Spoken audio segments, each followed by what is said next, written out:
Remote cover beam. Ever second change my days, YMS, and then someone in a share my days. So, video me per se a quick video. Me na Binance when I'm here trading, and me drag a call marketplace. So, in marketplace when I'm home say Binance for a share $100,000.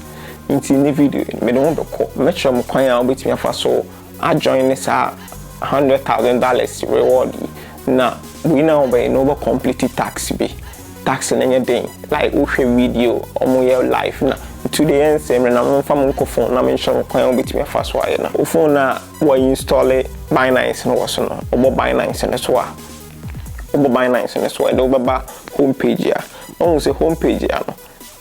You pia at the bar for my idea and son a bar for my at the marketplace. You don't have acquisition no pia bar form at the marketplace. So the marketplace wa more sure say special for you sure near complete tax to share rewards $100,000 into $100,000 no about complete tax in so over complete tax in so one be the waba tax no daily tax in nego hono into tax we be ya obehweta tax we nyina boss wa say go madiki ahwe we say get aba so we complete we I say get into we get in so then share the oha we get in so I say ama or say plus 10 engine into ube pay engine na sa I say manya engine makoma ko 25 but the next engine I mean here 40 into minya engine sini na ma be plane so na ma hwe ma try me luck na ma bo plane so na fa eko wa wo video we bia no we na so process o de na